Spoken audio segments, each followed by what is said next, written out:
Hello बच्चों, let's read the question. The question says assertion all isotopes of a given element shows the same types of chemical behavior and reason में दे रखा है the chemical properties of an atom are controlled by the number of electron in the atom. Okay, so आइए बच्चों solve करें इसे and first of all बात करते हैं की कॉन्सेप्ट की कॉन्सेप्ट। तो बेसिकली क्वेश्चन आया बच्चों आइसोटोप से एंड आइसोटोप्स हम लोग किसे बोलते हैं जिसका सेम एटॉमिक नंबर हो, same atomic number but different mass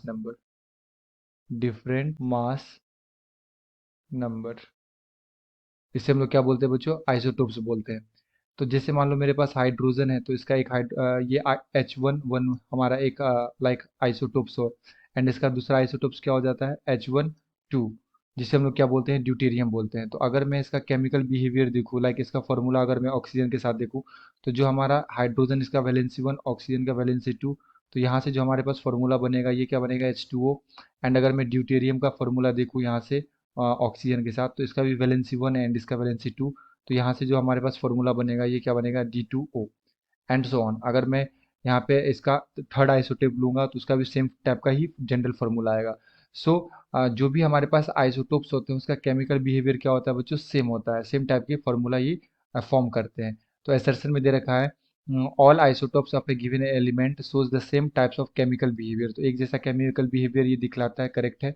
reason में दे रखा है the chemical properties of an atom are controlled by the number of electron in the atom. तो जो भी केमिकल बिहेवियर होता है या जो भी केमिकल लाइक कंपाउंड का फॉर्मेशन करते हैं, ओके, तो वो डिपेंड करता है कि इसके पास कितने इलेक्ट्रॉन्स हैं।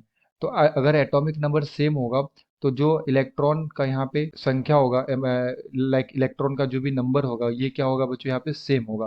तो H1 में भी यहाँ पे एक इलेक्ट्रॉन है एंड H2 के अंदर भी क्या है, यहाँ पे एक इलेक्ट्रॉन है।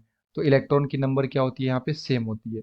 तो अगर मैं यहाँ पे ऑप्शंस की बात करूँ बच्चों तो ऑप्शन नंबर ए में दे रखा है assertion is correct and reason is correct, reason is the correct explanation for assertion, so the appropriate answer is option number A. I hope you will be understood it well. Best of luck. Thank you.